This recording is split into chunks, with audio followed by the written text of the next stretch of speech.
I can't imagine how difficult it must be to have the stresses and strains of being a leader in the world, and then home feels hard as well. Wanted to ask the question about everybody else, almost like a Sangoma style, throw the bones and say, what does the future holds for you? You can't predict the future, but you can see the signs. I don't want to try and be more certain about the future. I want to be more confident that I can handle anything. And welcome back, everybody. Welcome back to another episode of Off the Clock. How do you deal with stress? How do you handle that? Coping mechanisms that I have is I go for a run. Manage stress by obviously being moments like this. Directly saying I'm going off the clock. Just even a night out. I'm listening to my favorite music. I go into one of the studios at the gym and I dance. Sip cocktails and rest and just do nothing. I ground myself spiritually. The right amount of stress is good. It helps you push boundaries. So it makes you have a sense that you are alive. And then just having fun. I mean, there's nothing that beats good conversation and a laugh with the kids and a glass of wine. Welcome to Off the Clock. Today we have a futurist in the room.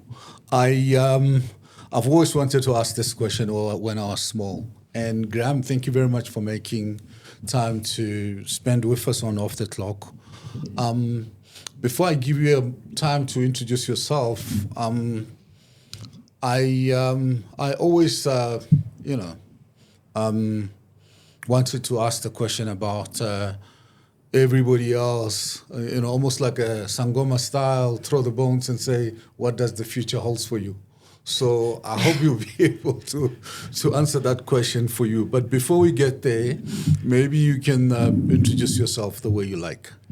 Well, thank you, Peter. Look, if I could tell people exactly what was going to happen in the future, you wouldn't be able to find me. I would be a bazillionaire. I'd own my own island. I'm enough of an introvert that I would choose to not engage with anybody else. Unfortunately, although it's a wonderful title, isn't it? Futurist. It isn't about the bones or the crystal ball or anything. Or the magic wand. I wish. What it is we attempt to try and anticipate where and when disruption will happen. So you can't predict the future, but you can see when the future is changing. And you can see where those winds of change are coming. Like somebody who looks at the clouds in the evening and says, tomorrow's going to be cold. And you think, you can't predict the future, but you can see the signs. And so that's what I try and do. For a living. I started life as an accountant. I wasn't a very good one. I went into the IT sector in the 1990s, loved that, helped to build up a company and sold it. And then I went back to varsity and studied people. And so I've got a business, a technology, and a people background. And together with a few partners, put together a company called TomorrowToday about 20 years ago or so. And luckily, by the time I finished my 20s, had found both what I loved to do and also something that people would pay me to do. And keeps going, and until it stops, I'll keep doing it. Yeah, I mean, when I saw that advert that you did with Apple, the Mac, it was so cool. And I think you've done it in COVID. Yes. Yes. Did you get paid for that advert, or it was just fun? No, I thought you made a lot of money from there. I wish I could be an influencer. That would be. It feels like a wonderful way. Maybe if I was in my 20s now, I'd shoot for that as a career. But no, if I endorse a product online, it's just because I love it. People don't pay me to sell their stuff. But I mean, you didn't get even one small message from Apple to say, "Thanks, it's just cool." They probably gave me a voucher for something, but I bought that computer that they profiled in the advert. Maybe if they watch this now, they get, "Come Apple, come! I'll do another one for you for a new MacBook."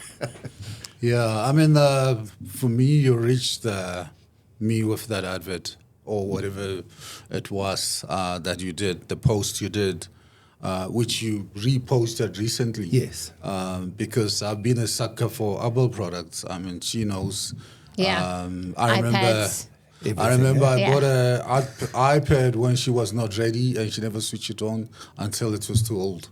No. That's not the true story. He gave me an old iPad. There we go. And then it didn't work for you. It didn't really work. But I watched the movies, so it was You good. say it is old? Yeah, it was. And iPad's a great story, though. When Steve Jobs launched the iPad, he actually said, I don't know what this is for. Doesn't replace your computer, doesn't replace your phone. Back in those days, you had the iShuffle, the iPod for your music. So it can take photos, it can play your music, it can play your music, your movies. It can be your desktop in terms of spreadsheets, but you've still probably got all your other devices as well. And so it's one of these wonderful, crazy technologies where you don't need it. If you didn't have it, you would still be able to do everything you do. Not but me. You still want it. Not me. No, but you still want it, right? I mean, I actually stopped using the computer. I do have a Mac, an iPad Pro, and I've had iPad from the beginning. I'm not bragging, true story. I get better in using iPad every day, and I think I don't need computer when I have it, and especially with the new intelligent keyboard, which allows you to space and do a whole lot of other stuff and drag and all that. It's I feel like my Mac has become a little bit redundant because I don't want to go for other things for my Mac and others for that. And also, it's just informed by my hobbies, the things that I like doing. I'm a movie collector. I like real-time news and music and other stuff and creating and all that. And I see that you're an author. You wrote 2 great books. Just finished writing my book, Winning in Africa, The New Mindset. A lot of editing on that book, I've done it on my iPad. Maybe you are the futurist then. Yeah, Right? You're ahead of the curve with where other people are going. But that's a great example, right, of the work that I try and do. Is, as I say, you can't predict what's going to happen, but you can look for the trends. You can see the shifts taking place in different industries, in different parts of society. Try and alert people to where those changes are coming. Smart business leaders can then pick up on those trends and decide if there's a product or a service that might be of interest to the market. But I prefer to work with organizations and companies that are actually trying to change the world, not just do better or do what they do better, but actually do things that haven't been done before. That's what really excites me. Yeah. Let's just get back to the question of, who you are. Who's Graeme? Not what you studied, what you like. If you're married with a lot of kids, if you like spaghetti, those things, Sure, yeah. So in the personal space, I am married to my first girlfriend. First love, high school love. We went to each other's matric dances and been in love since we were teenagers and been happily married. I'm more in love with her now than I ever have been. We have 3 adult daughters. They're all in their 20s. The older 2 are both doing postgraduate studies at UCT. Our youngest daughter, who is also adopted but is a special needs kid, and so she lives with us. My wife and my daughters, I'm a girl dad, and that's my world.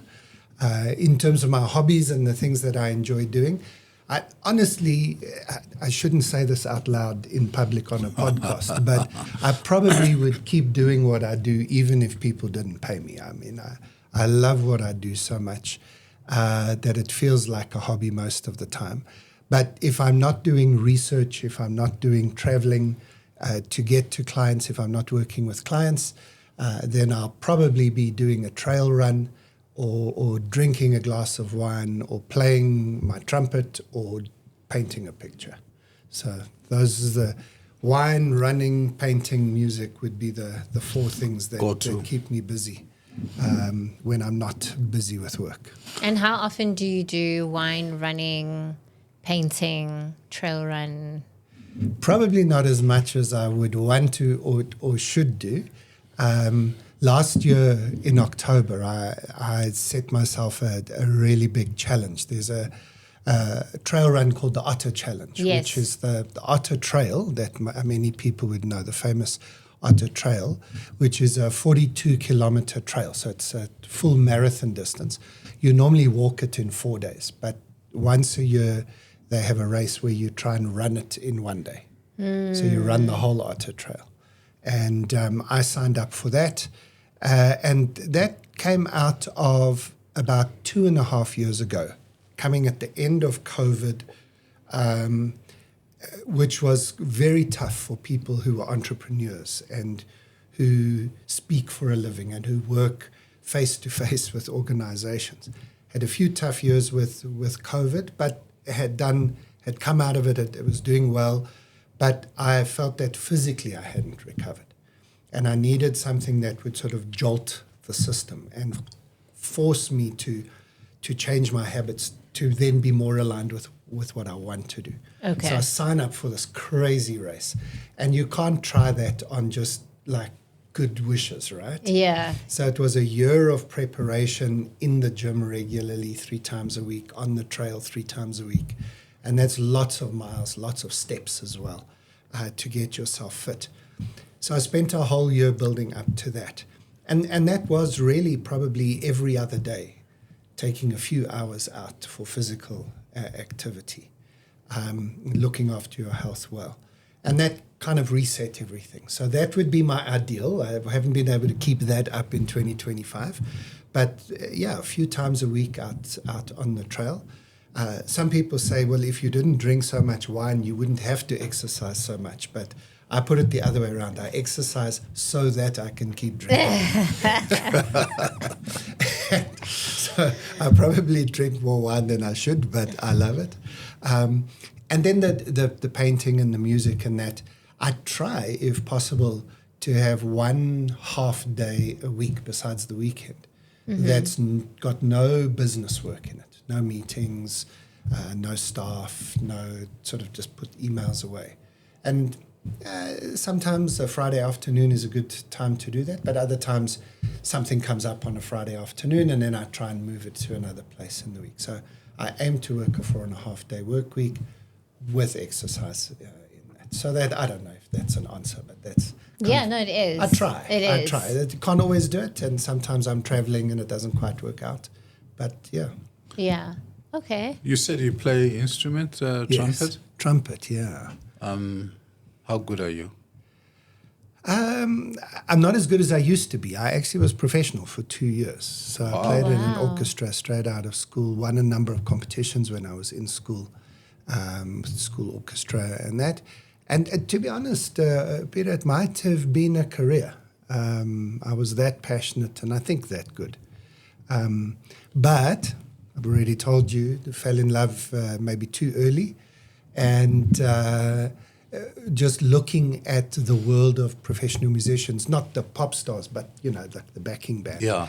Just felt like I couldn't propose to my wife and offer her a life on this musician's salary. So nightclub and all that. Yeah, you know what? Maybe in a different universe, another time I'll give it a go and be braver, and try it. So it's very much a hobby now, but it's great to have that very solid, like proper professional level from early on, and then sort of just maintain it now. Can't play forever.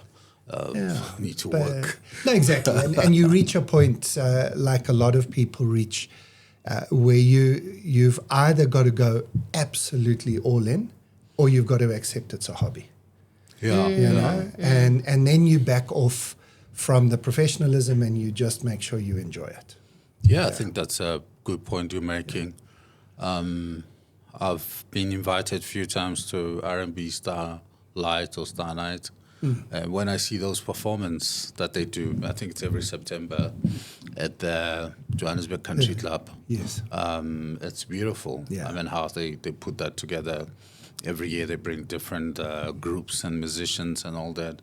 And it's full on. I mean, it's, No, I'm often, you can often find me in the audience at, live music, Joy of Jazz, things like that, Cape Town Jazz Festival. Because it's still, it's like in my soul. And I often say to my wife, you know what I'm going to say? Like, maybe I should have tried, Maybe because I could see myself. Can you dance? I mean, yeah. No, the white men can't dance. Yeah, it's true. And unfortunately, my wife is a dancer.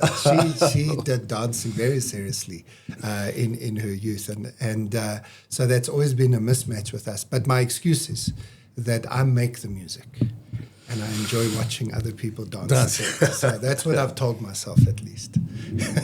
That's nice. And your kids, because I know, so my husband has the same feeling, but about golf. Right. And even his brother tried to pursue golf professionally, etc. But he says now that he has kids that they're going to play golf. So how have you felt about, transferring that love and that passion for arts, music to your kids? Have they taken it on or not really? My oldest daughter did music for matric as one of her subjects and did really well with it, singing and playing the flute.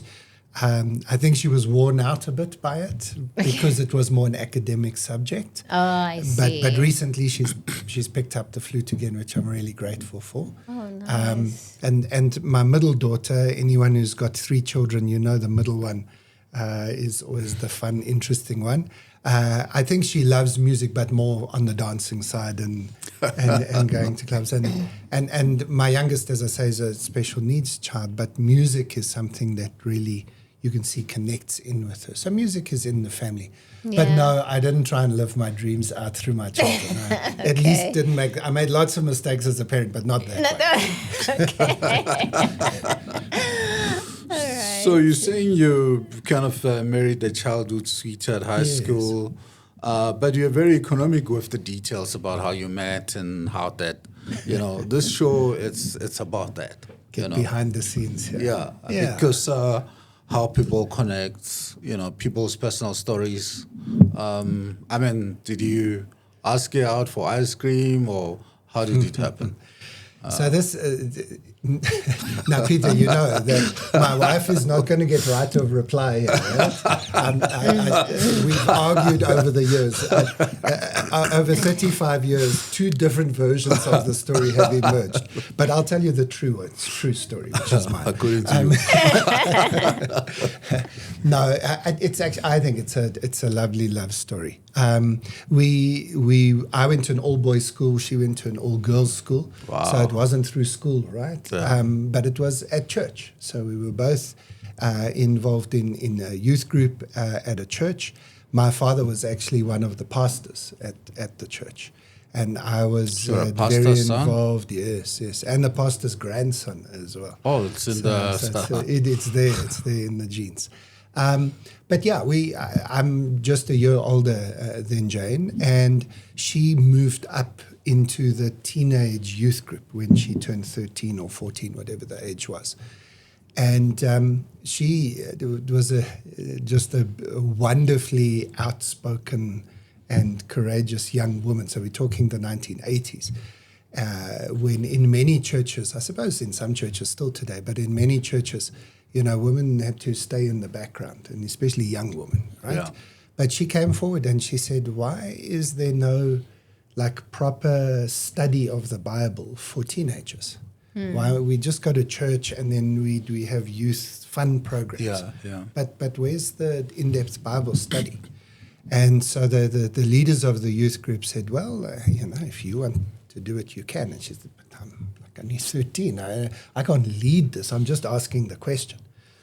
And then they came and they said, well, you're the pastor's son. You must know something about the Bible. So you did. Now, we didn't know each other. So right? they put you on the spot. They put us together. I was happy to do it. So and then she said, I will host it at my house. Feels like arranged marriage.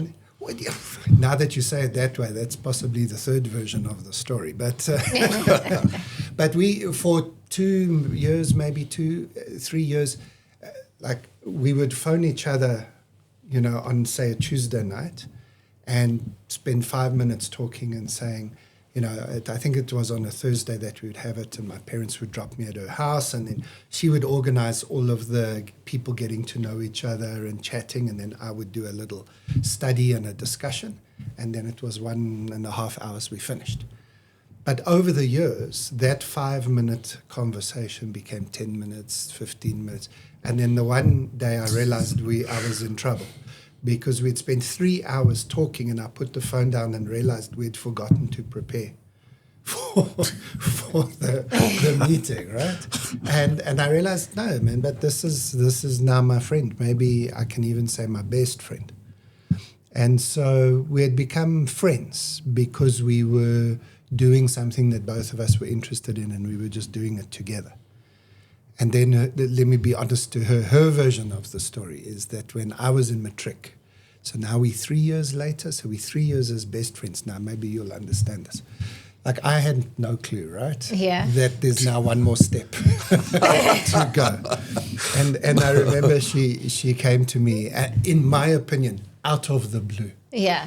And she said to me the one day, she said, is this all there is? I didn't know what she was talking about. Like, what is this? And what is all? And what is that? She said, is this all there is? I said, I don't know what you're talking about. She says, this, between us. And I'm thinking, this is my best friend in the world. She said, because if this is all there is, I can't do it anymore. It's like, what are you even talking about? Of course, she was saying, there's one more step come. Yes. Let's do the next step. Yeah. I was so bad, I'm telling you. I said to her, I have to think about it. Oh, no. Exactly. Can you imagine? I nearly messed it up there. Anyway, she clearly was more in love with me. She gave me some time. I didn't take long, but we started going out, but I was only in matric. She was a year younger than me. And we dated then for 4 more years, but still young when we got married. In our early 20s. And here we are, 3 children, 35 years later. Wow. Still going strong. Wow, that's a very interesting romantic story that started I think it at is church, a bit romantic. See. And by the way, now she is a pastor. Yeah. Oh, she is. really? Yeah, she God leads a works church. in miraculous ways. Exactly. Or mysterious ways. Mysterious and miraculous, yeah. Wow, that's always such an interesting thing, because I actually asked my husband the same question. Ah, okay. Yeah, but I didn't. I think that was a nice way your wife asked you. I was like, what is this? What do we call this? What's happening? Yeah, what's happening? But yeah, fascinating story. Sound familiar? Yeah. Now, look, the problem is, and a lot of people don't understand this. When they see me, they might see me on stage speaking, they might see me in videos or in the media. And people's immediate expectation is that you are very confident with being with people, you're very extrovert, got lots of energy. I'm not. I'm a complete introvert. I'm not just happy with my own company. I really don't.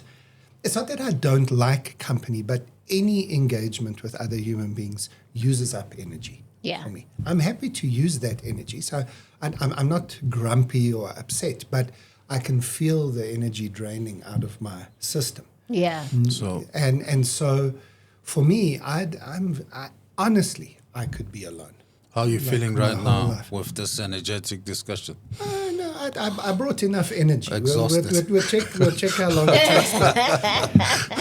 And that's introverts will understand what I've said. It's not that you don't like being with people. It's not that you can't be, but you have to manage the energy to ensure you've got enough energy for the engagement. And so for me, I feel very lucky and privileged and blessed, whatever the right word is, that I've found a life, literally a soulmate, a life partner, so young and so perfect for me. She's sort of extrovert and introvert depending on the day and the circumstance, but she loves hospitality and inviting people around, and she never forgets a birthday. And yeah, we just perfectly matched for each other.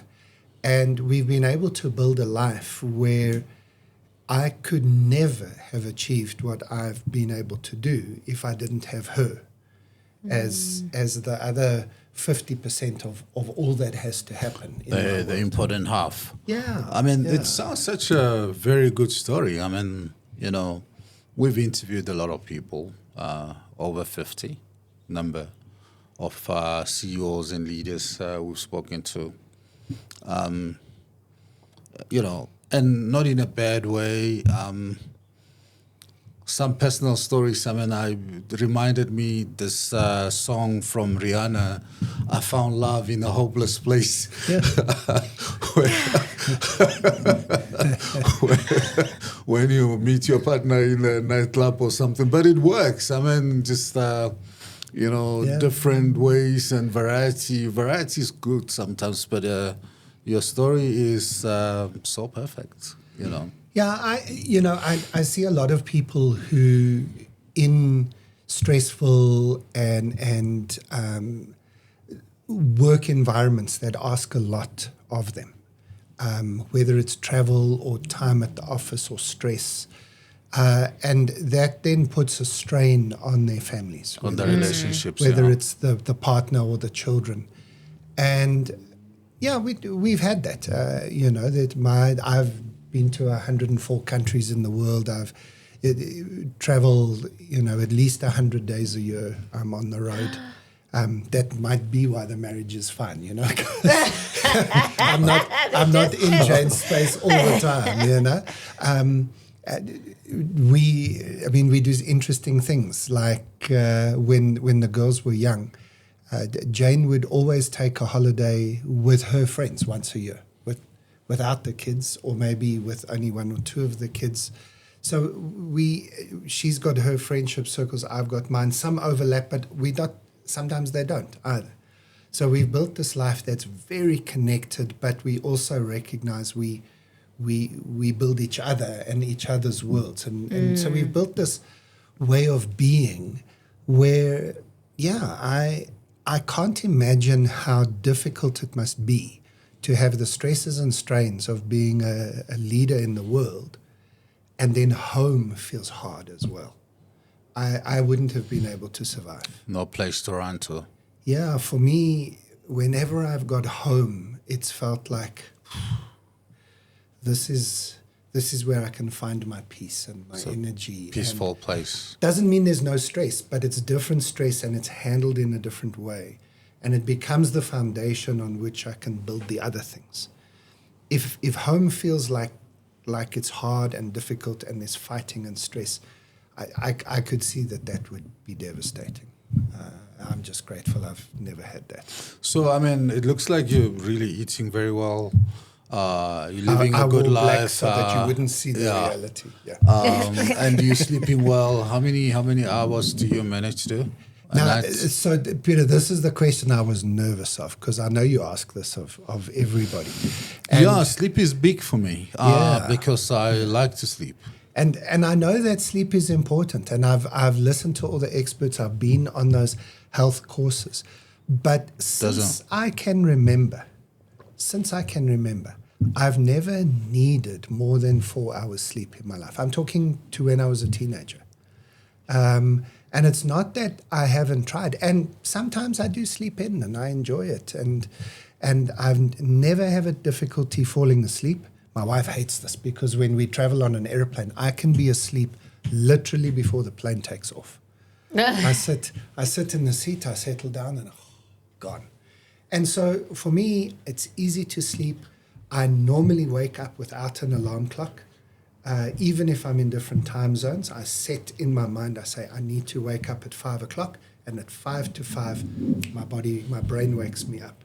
So somehow I've been able to regulate my sleeping, that almost my brain is in charge of that sleeping. Yeah. And I feel very refreshed and comfortable with 5.5 hours sleep. And I don't want anybody to think that's now in a pattern they must copy or anything else. I've honestly really tried to understand the science. Yeah. And I just think it must be a bell curve, right? There must be some people who do need more sleep and they must get it if they can. Most people, I think you can tell me, 7 hours, 8 hours is probably good.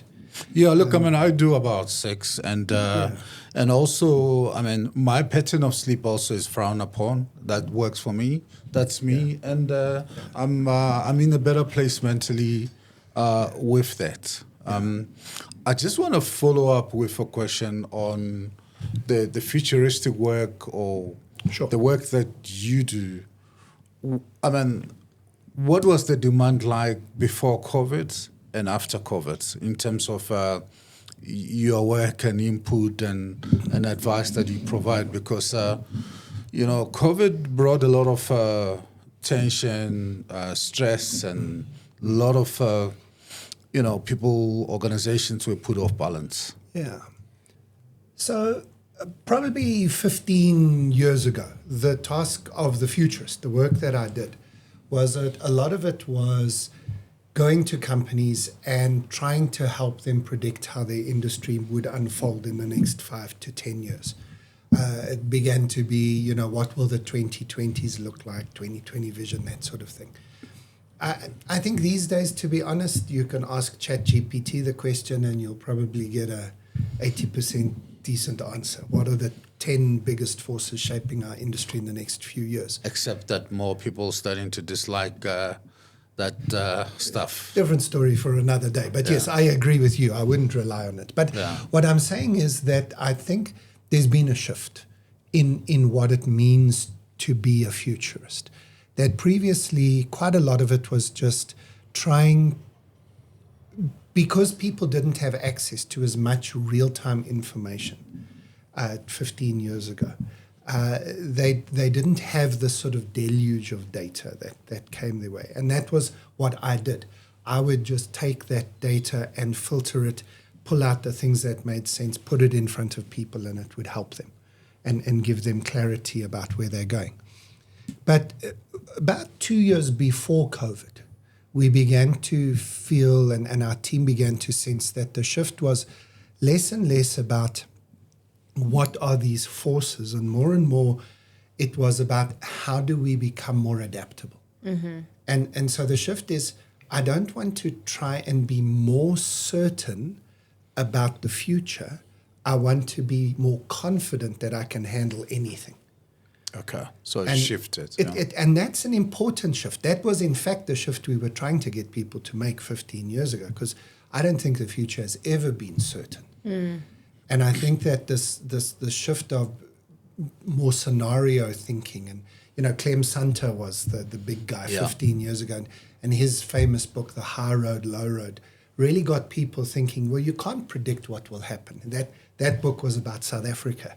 Yeah. It was written in the 80s, and what would happen if we ended apartheid. Yeah. And he didn't try to predict what would happen. He said there's a high road and there's a low road.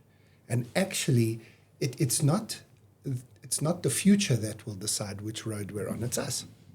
And that kind of really inspired me back then. So that's more of what I do now, is helping people to, and this shift, COVID was one of the reasons for the shift. I'll be honest with you, I think this year there's been an even bigger shift. Is this because of Trump? Trump is the nice data point that you can put out there, where you can say, have you seen what he did this morning, right? I mean, because what time? Crazy. Exactly. Yeah. And the fact that a 79-year-old man can wake up in the morning and maybe he had a bad dream, and then he says something and can literally change the world in one sentence.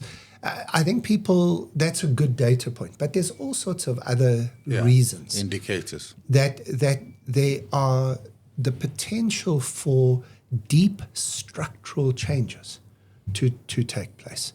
Another data point, last year, 2024, the 72 countries in the world had elections.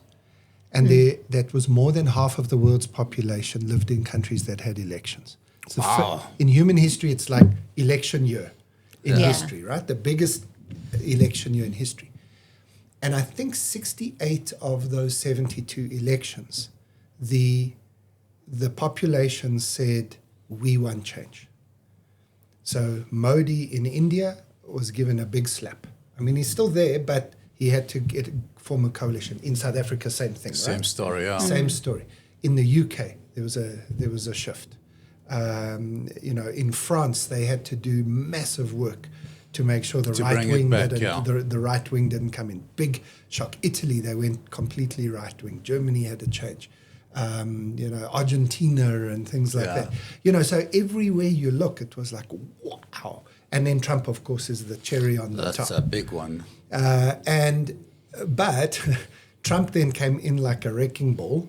And now at the beginning of 2025, you've had Canada getting a bit of a fright and saying, we're actually not going to do that. Which was actually inspired by Trump, because it was not going to happen, Australia did the same thing.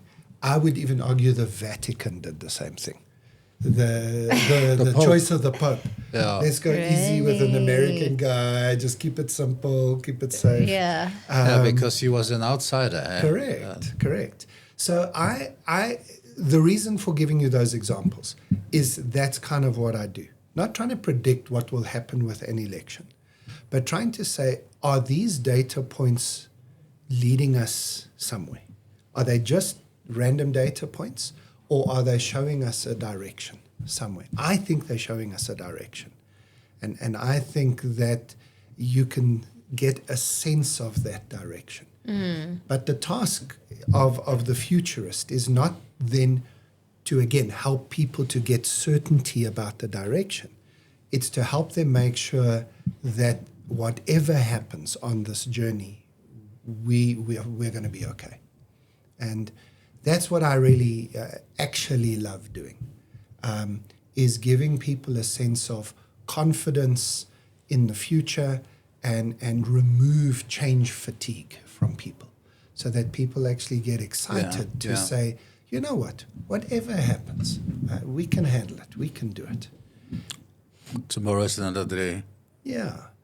And for me, I'm really grateful to be South African, just to make another point about that, because I think if there's anything that is unique about the South African spirit, it's that we know we can handle anything.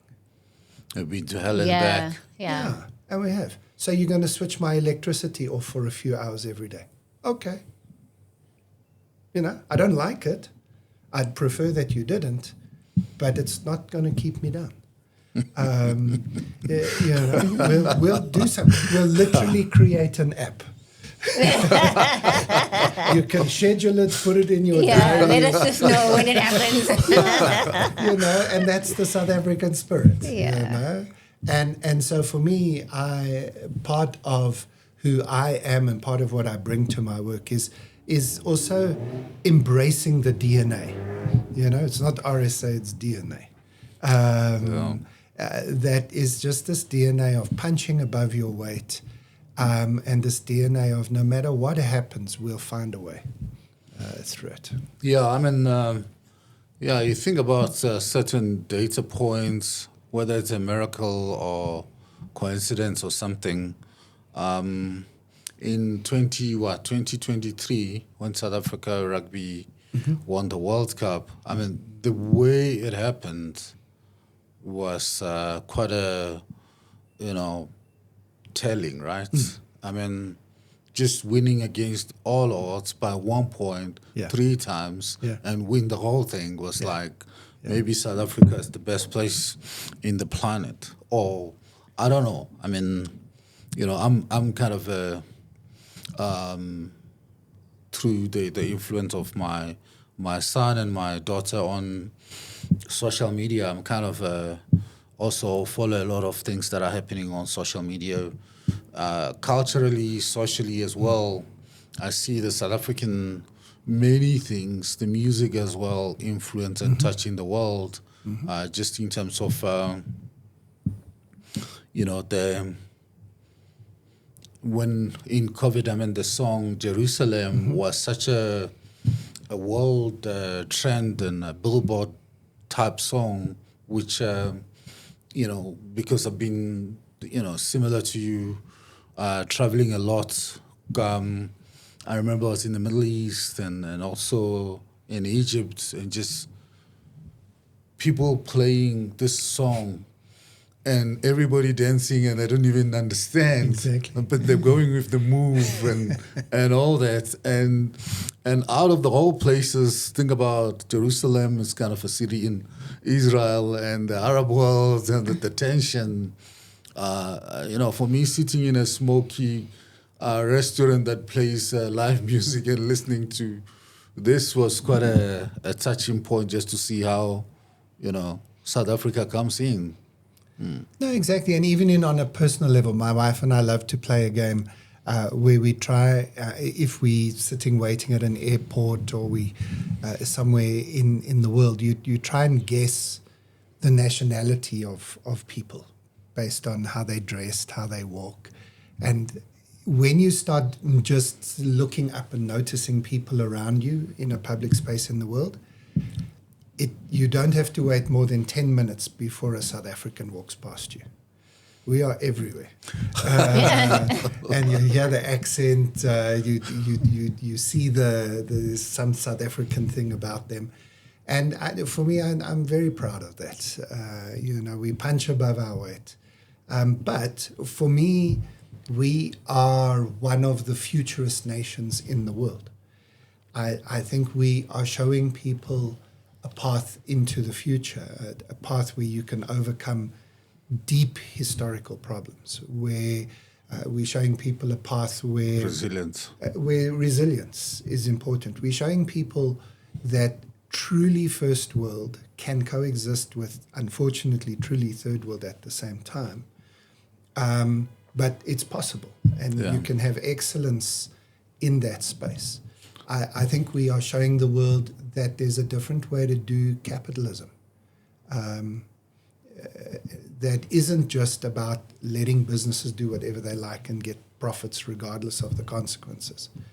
And if we mention the Middle East, I'm incredibly proud that South Africa will stand up to the noise in the world and say, actually, you know what, the rights of the oppressed need to be shouted. Yeah, because we've learned from our experience. Yeah. And I think we should be listened to. I think we have, I speak as a white man saying we, but I think we have moral authority because of our history. Exactly. We know what to say. We know what this is because we were there. We lived through this. I was on the wrong side of that, not by choice, but that was what I was born into. I don't want to ever be on the wrong side of that again. Yeah. But having said that, besides Israel at the moment, South Africa, bizarrely, is friends with everybody. We're friends with Russia and Ukraine. Yeah. We're friends with America and China. We're friends with Taiwan, Hong Kong, and Beijing. So it's amazing. I was quite lucky in 2023, to listen to that kind of mindset and thinking from the president when the Ukrainian war started in 2023. Lady R was seen fetching some arms in Simonstown. Allegedly. Allegedly, because the U.S. ambassador went on a national TV and said, we've seen all these things, which was not his place. And that was in the middle of AGOA discussions. Exactly. And I was on the vice president of American Chamber of Commerce board. So business was like, you need to address this. Yes. So in 3 days, we sat down with the ambassador and say, let us in. What is the story? Why did he was very emotional. He was beaten up by the Foreign Affairs Minister, Naledi Pandor, to say, look, this is not your place. And he was saying, look, grew up and I was taught to be honest with the stuff. If they want to fire me, and in fact they were discussing how to send them back, I can go find something to do with myself. I mean, got other ideas and things. After the 3 days, we met up with as business with the presidency at Makatlamba, whatever the residency in Pretoria, which was very interesting because we rocked up as 10 CEOs, which was, I think was the CEO of ABSA, Discovery, somebody from the mining sector, Busa president, CEO, me, somebody from Masmat. And then the presidency said, I don't want to meet 10 CEOs. Because then it's just a PowerPoint presentation. Yeah. If you want to discuss diplomacy, send 3 people. Then the fight started. Who's the 3? Who are the 3 people who are going to go? Long story short, I made the short list of the 3 people to listen to this lecture on history and diplomacy, which made me appreciate the real story better than anybody else in the sense that when the president Cyril told us, look, the US and the Senate knows that in the liberation time, when ANC was trying to change this country, trying to get to the US, they couldn't even get close and were forced to make new friends, Russia, Cuba, Gaddafi, other people. And I mean, Mandela's on record saying, we're not stupid to let go our old friends. Absolutely. Because we found new friends. So therefore, this led to South Africa taking this non-partisan position that we're friends with everybody. You want to give us money, you love us, you know, we take money from everybody. We're friends with Iran. Exactly. We're friends with everybody. We're friends with Israel as well. But, you know, we stick to our principles. Which was very powerful. But that's for me is one of the most important things. And again, I can't claim to be living in the legacy of Mandela and others. But for me, that is part of what it means to be a South African, is that you stand for what you believe in, no matter what it costs you. You don't count the cost. You stick to your belief and then work out the cost. And I think that, again, if we can bring back the futurist theme, I think that 10, 15 years from now, the companies, the leaders, the countries that do that are going to be the ones that succeed. And the ones that play the game in order to maximize profit. And I think that we are at a time in history where we are in the late stages of toxic capitalism. And it's going to eat itself. And I think that we are in desperate need of leaders who will live by beliefs and principles. And in my opinion, the best of those will be the ones that want to build a better life for all.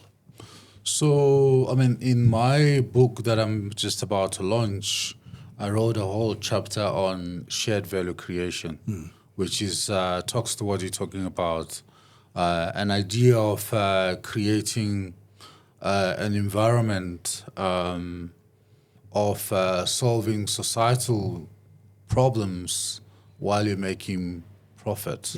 You know, that coexistence, working with the communities to get the natural resources to make the business work. You know, the coal to make electricity, the sun, everything to make, you know, things work.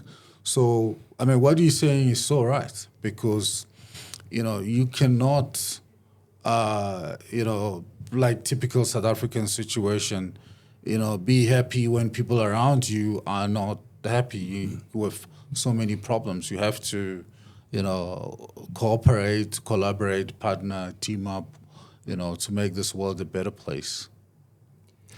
I think so. And I think that the leaders and companies that build that into the heart of their lives and their businesses will discover that it's easier to do business and life that way. By easier, I mean it's more authentic and congruent and purpose-filled, and valuable. And I think that's what the 2030s is going to be about on this planet. And it's going to be huge, big system shifts. And I am hoping to dedicate the second half of my life to helping people to do that. So, I mean, with that question, and I'll allow you, but maybe go first. I'll ask him a question because it's not dependent on what he just said.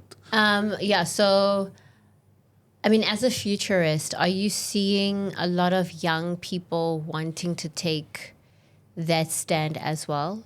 Because what I find is young people these days are generally detached from solving societal problems or the betterment of society. And maybe I shouldn't speak for all people because I don't represent everybody, but maybe just myself and my little cohort. I think sometimes we feel like it's just too big for us, you know. But I think what you've said today about, you know, moving away from toxic capitalism into sort of like a different world, those are some positive changes. But are we seeing like young people wanting to embrace those changes if young people are supposed to be leaders of tomorrow? That's such a good question, and I actually do spend a lot of time thinking about that one and trying to look for the answer, because I think two things are true. The first is I would disagree with you, and then I'm going to agree, but I will disagree first. Yeah. I don't see young people disengaging. Okay. That's good. And again, you've got the icons like Greta Thunberg and others, you know, who are bringing their voices into the system. You go to pride marches and you see a different voice, and you go to climate activists. So I think that the younger generation, again, we're generalizing, but I think the younger generation has reached a point where they've said, no, this can't continue this way. A lot of my clients in the corporate world, the way they are experiencing it is, these young people we've employed, yes, they're hard to work with. Like, come and help us. Like, what's wrong with them? Because they don't want to stay late on a Friday afternoon. They don't want to come for drinks with the managers. And I'm saying, guys, of course they don't. They've got lives. They want boundaries. You know? And then, like, my favorite thing to push back at them is to say, are your people allowed to work from home? No, we've got a back to the office thing. So say, just play that out in your head. If they're not allowed to work from home, then why do you want them to work from home in the evenings and the weekends? Why? You see what I'm saying? Yeah. Corporate has forgotten that it's supposed to be two-directional. Yeah. They just come in with all their toxic stuff, with all their systems, and then the worst of the managers say, well, when I was 27, I worked into the evening and I worked weekends. And you go, and look at you now, you're divorced and you don't even know your children's names. You know? So don't bring your toxic stuff here.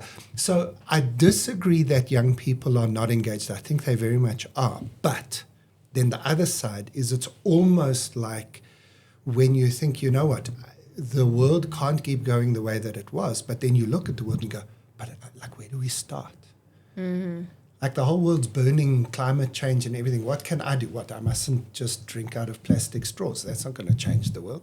So I can fully appreciate that as much as young people are saying, I won't just buy into the old system and just accept that this is how the world works, the next question is, but then what can we do about it? Yeah. And there's no easy answers, right? There's no quick fix here. My hope is that as young people grow, your 20s and early 30s is a really tough time, right? You've got to build a little bit of financial independence. You've got to get yourself settled. You've got to find your voice and what you're interested in. But I have every hope and every belief that as today's young people grow into their 30s and 40s, that they will also find the thing and things that they can do. And when they do that, I think the switch will happen. Okay. And so I'm truly love spending time with the younger generation, young graduates. Hopefully, as an old white guy, I'm inspiring them a little bit to just do what you can, get involved. We need young people in politics. We need young people to become entrepreneurs, to not just buy into this view that there's no jobs, what can I do? Start your own business, get yourself going. So I think there are things you can do as a young person. And then I really, really hope in the 2030s that all of that starts to come together. It's not a prediction, but I think I can see it. Okay. Yeah. So maybe just a follow-up question to exactly what you said. I mean, I ran this podcast with my only 2 children. What would be your advice to them as a futuristic person who's kind of in that space? What would you advise them? They still have a long runway. What to look out for? Now you're starting a whole second episode here. That could be an hour and a half in itself, because obviously there's a lot that you can say.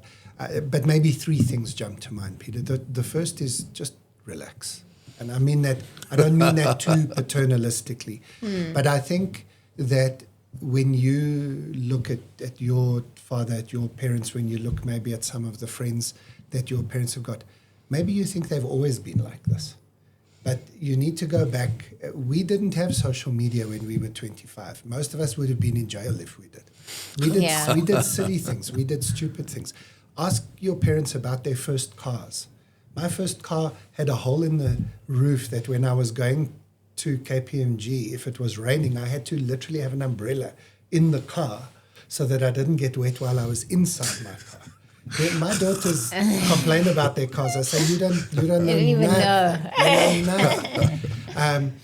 know. So I think the first thing is that people who are 27, 28, 31 think, I'm supposed to be somewhere else. I'm supposed to be better. I'm supposed to have it more together. No, you're not. You're not. And it's harder today than it's been before. So relax is the first thing I would say. Yeah. It will come. It will come. Yeah. The second thing that I would say is that you need to be thinking bigger. That today's young generation, whether you like it or not, I think I'm right about where we are in history. So today's young generation might be the last generation of a lot of stuff that's happened. What I mean by that is, let's use the American dream as a view. The American dream is phrased like this: if I work hard and obey the rules of the system, my children will live a better life than I did. And wouldn't that be wonderful if we believed that? But I don't think it's true anymore. It would be lovely if South Africa had 150 years of that like America has had. But it isn't that case. People living in the townships in South Africa are not in the townships because they're stupid, because they're not hardworking, because they're criminals. It's history that's got them there. No amount of hard work in the township is going to get you to become CEO of a big corporate. It's just not how the world works. They just dealt a bad hand. Yeah, the system is broken. So you can't just slot into the existing system and hope it all works out and hope it works out for you. I actually hope that my generation is the generation remembered as the last of the old system. And in South Africa, that means we still remember apartheid. That's where we started. And we tried to get rid of it, but it still lives in us. And our children, I hope, will be the generation that says we are the ones who started something new. And then you can gift a better clean slate to your kids. That's maybe too philosophical. Maybe I'm rambling a little bit. But I really believe that we've got to make a shift where we've got to focus on changing systems. And I think that inspires a younger generation, because I think it helps answer your question. It's like, what must I do? The answer is you must do big things. And I think that's an inspiring answer. It's a bit scary for a while. Yeah, it is a scary answer. But you've got friends and you can get together. And if you start to dream, history is filled with small groups of people who dream big and then something happened. Yeah. And the third thing that I would say, and maybe this is a beautiful way to bring it back to what this whole podcast is about, is I would say that in the end, what matters is who you are, not what you do. And what I mean by that is it matters. Your friendships matter, your health matters, your family matters, your contribution to society matters. Not what job you've got, the balance on your bank account, and focus on that stuff. Actually, I mean, what a coincidence, because I'm actually posting today on exactly that. So